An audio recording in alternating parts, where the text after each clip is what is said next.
there is a real possibility that this could turn out to be a complete disaster. I am wearing shoes that I've never hiked in before. I'm using a backpack that I've never used before. And tonight I'm going to be camping in a tent that I've never used before. I'm also wearing several items of clothing I've never worn before. I'm going to be using a sleeping mat I've never used before. I'm going to be using a cook system I've never used before. I'm going to be eating camping food that I've never eaten before. Now, we will be taking a look at all that new shiny kit over the course of the video, but the question is, why am I doing this? And this is all part of my preparation and training for my 4-day attempt of the pretty much 100 miles of the West Highland Way in Scotland.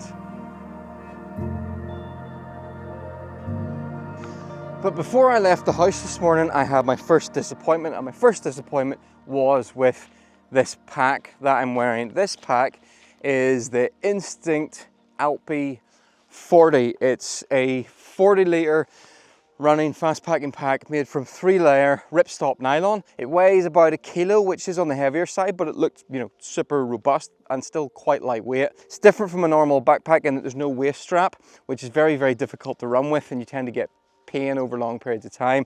This is more like a running vest where it sort of grips around the sides, grips your body, so the weight is evenly distributed. So it might not look like it, but I feel that very little of the weight is on my shoulders. It feels more like it's just wrapped around my body. It's like the bag is hugging you.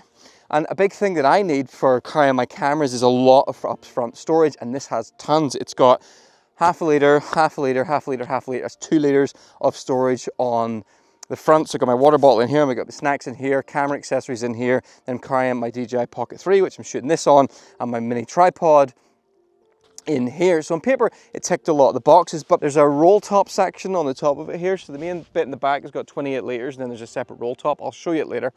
There's a bit of Velcro secures that. You pinch it in, then roll it. That Velcro ripped off the 3rd time I used the pack. That is supposed to be attached to that side. It came off, it wasn't, it's completely frayed and shredded. So that understandably has me a little bit concerned as to its durability, which is why getting out and testing it today is so essential. It does bounce around quite a bit when you run, but I find that's unavoidable once a pack gets over a certain weight. Now, my ideal weight to carry for fast packing would have been about 6.5 kilos. I'm carrying just over 9 kilos because, you know, I've got all that camera equipment. So a deal I made with myself was for every kilo I go over 6.5, I have to lose that in body weight. So over the last 3 weeks, I've managed to lose 2.5 kilos. Oh, well, he scared the life out of me. Now you might wonder, how did I manage to lose 2.5 kilos in the space of 3 weeks? Well, a combination of things: intermittent fasting, improving the quality of my diet, and calorie counting. Because no matter what anybody says, all diets come down to you basically consuming less than you're outputting. It's as simple as that. Now, yes, there are some foods you absorb the calories differently than others, and some people may have conditions that mean they absorb calories different, but for the average person, it's quite simple. Cut your calories and exercise more. It's quite simple. So what I've been doing is I've been sort of setting a target 1,500 calories per day. So that's me running about a 500 calorie deficit, but I can earn more food, I can earn more calories by going out and doing exercise, but I can only consume half the calories for the exercise. So if I go out and run and burn 1,000 calories, I can then eat an extra 500 calories of food. But it means that I'm not overeating after I exercise, because that's a mistake I've made in the past.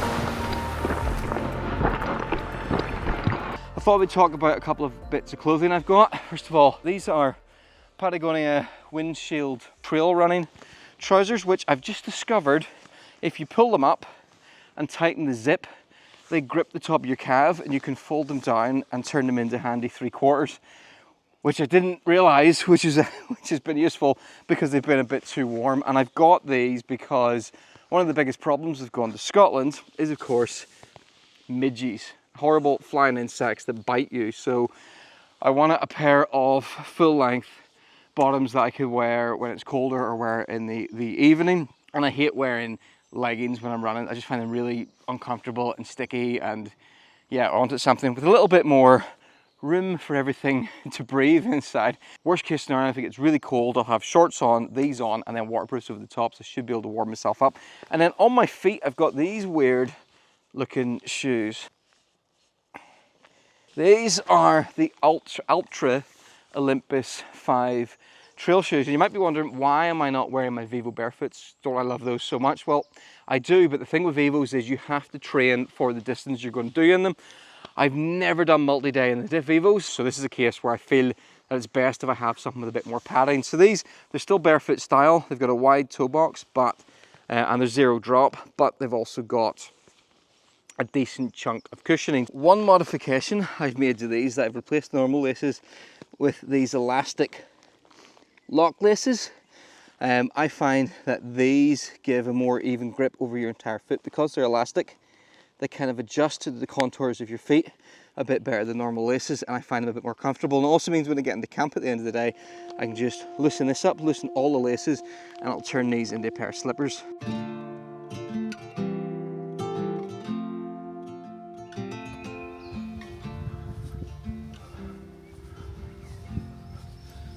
This is called Brawling Forest. It is absolutely beautiful. And I'm here because down at the car park there's a cafe, and one of the things I plan on doing during the West Highland Way is only sort of carry about a day's worth of food, but try not to eat any of it, and try and sort of use cafes and honesty boxes and things like that as I travel to cut down on weight. So that's the plan today. I'm heading down to the cafe to get lunch before heading back up into the mountains to find somewhere to camp for the night. Just bumped into a subscriber, Morgan here.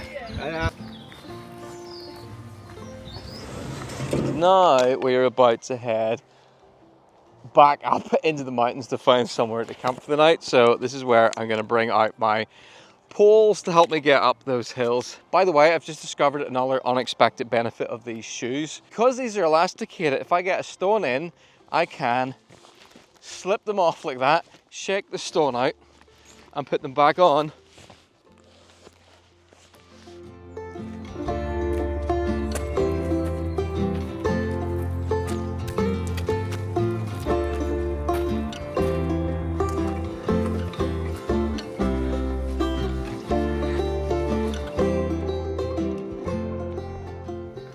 It's so quiet in here.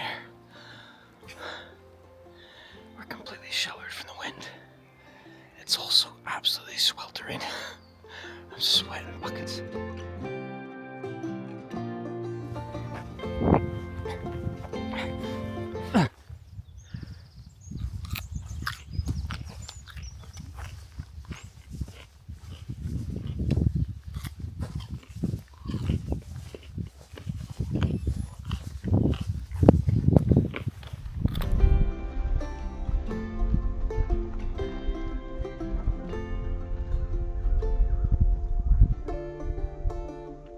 This is Kodak Corner, and it is probably one of the most photographed views in Northern Ireland. I'm a little bit angry because just as I was turning to leave Kodak Corner, I noticed that the backs of the trees had hacks and chunks taken out of them. Some absolute blackguard has tried to cut down those trees. I do not understand the mentality of people who do things like that. Picking up some extra water with my filter bottle, which filters out all the nasties and makes this water taste a lot nicer.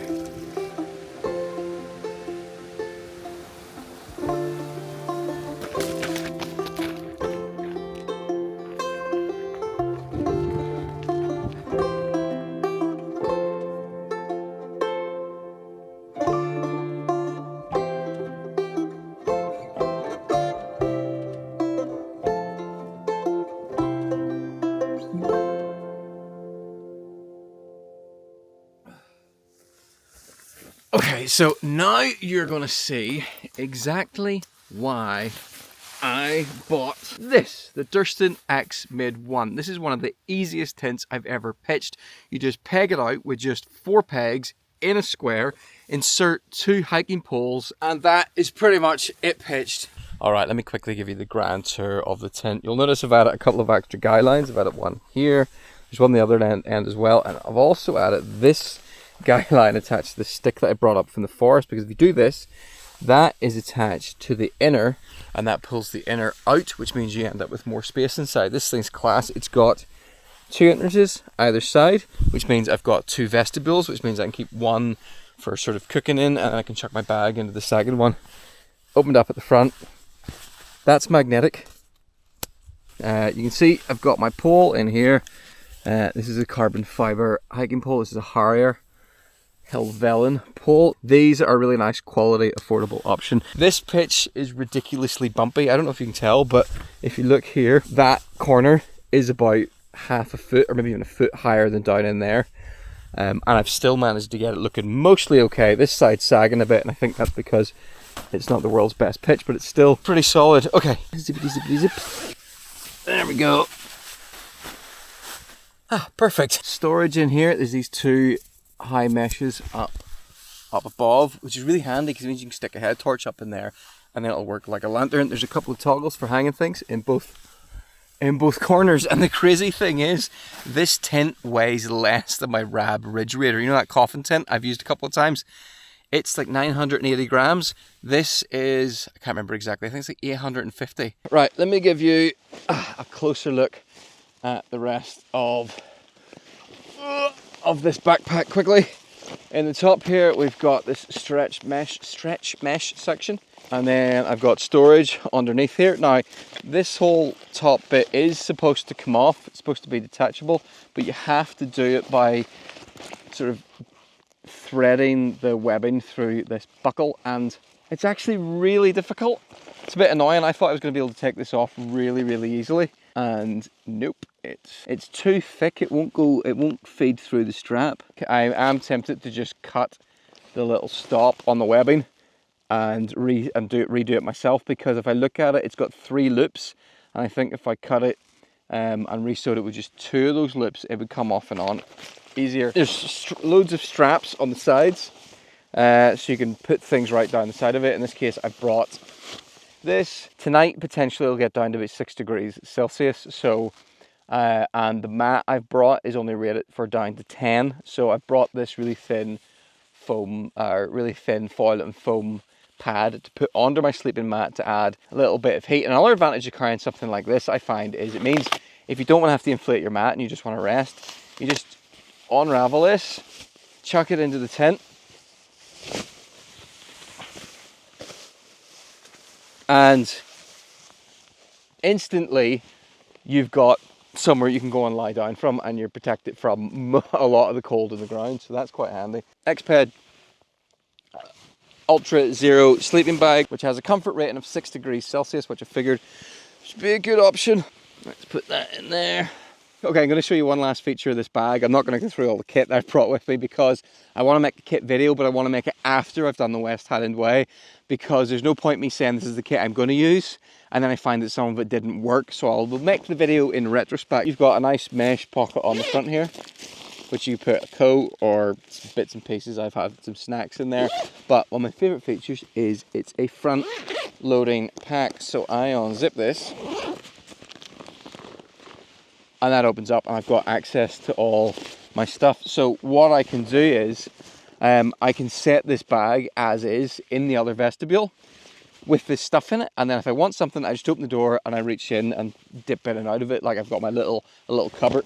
Oh, one last thing I probably should show you quickly is this new air mat. This is I think it's 350 grams or 375 grams, something like that, air mat. Now this is one season, so this is rated to 10 degrees Celsius, which is why I've got that foil. And you inflate this by using the included pump sack, which takes about 3 fills and it's done.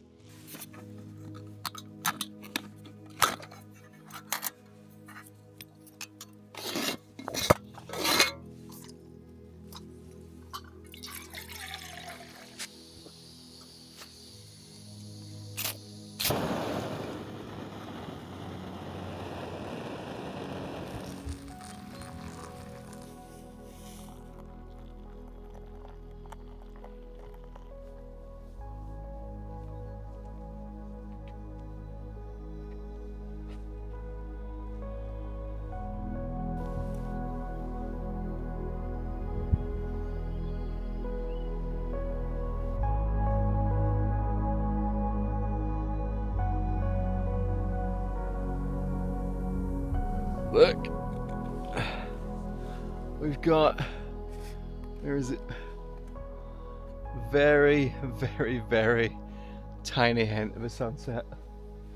Is it enough to put a glow on my face? It is actually. Did not think I would get that.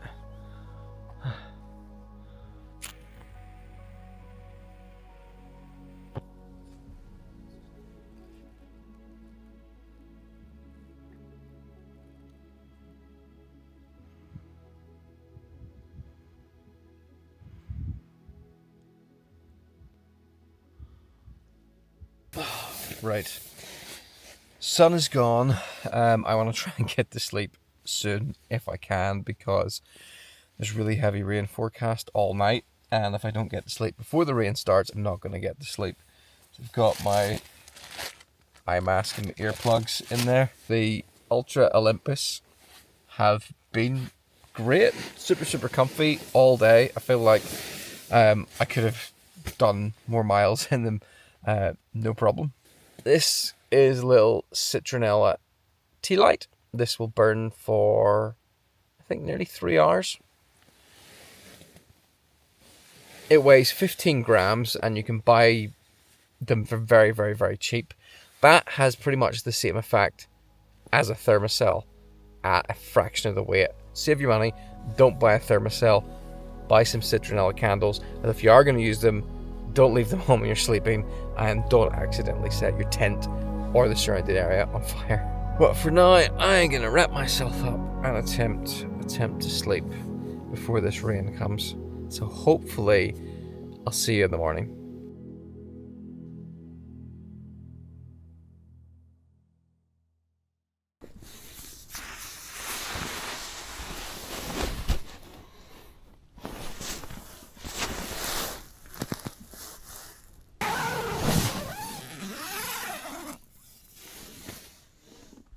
Oh wow. I appear to have woken up in a cloud. Not gonna be good for condensation. Yeah. Everything is damp. Can't do much about condensation when you're literally in a cloud and everything's cold. There we go. So my thinking is, for the actual West Highland Way, yeah, I'll keep my inner and outer separate, because what it means is, I can have a shelter, quite a big shelter, like this, up and ready to shelter in, make my lunch in, have a nap in the middle of the day, in about a minute. Something I didn't mention about these shoes yesterday that actually really impressed me was, I remember I walked through a river and got these absolutely soaked. Well, they completely dried out by the time I got to this campsite. So it's good to know that on a day, you know, when it's not wet all day, if I do get them damp, they'll dry out. And now that I've got myself all sorted in this nice big space, I'm gonna roll this up, take down the poles, and then pack away the tent. Right, there we go, packed up. I was never here. You may have noticed my jacket, my higher Lomond jacket, and this is a synthetic jacket, and I've kind of decided to bring it with me because I've given up a little bit on down jackets.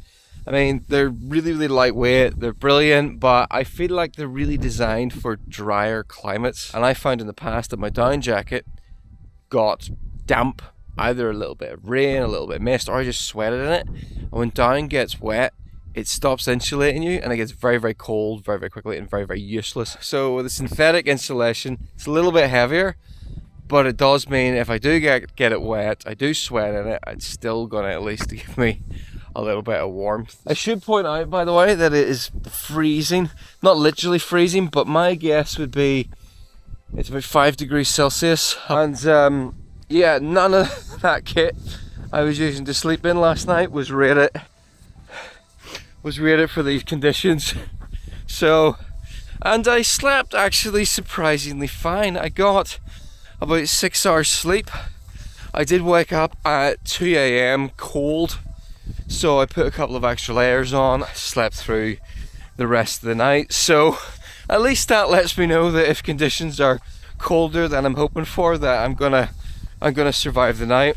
Don't slip and fall, don't slip and fall on your head, 'cause if you do, you might be dead. Whew. Well, that is me back onto the trail, and I am thinking I gotta change some of my plans. I'm no longer that confident about, no, it's getting windy. I'm no longer that confident about being able to do the West Highland Way in 4 days and make quality videos along the way. So I'm thinking possibly what I'm gonna do is I'm gonna have a 4-day plan and a 5-day plan. So that way, if, you know, part of the way through it, the second day or something, I realize I just cannot hack this distance, I know I can fall back onto my 5-day plan. But thanks for watching, and I'll catch you in the next video, which might actually be one of the West Highland Way videos. We'll see.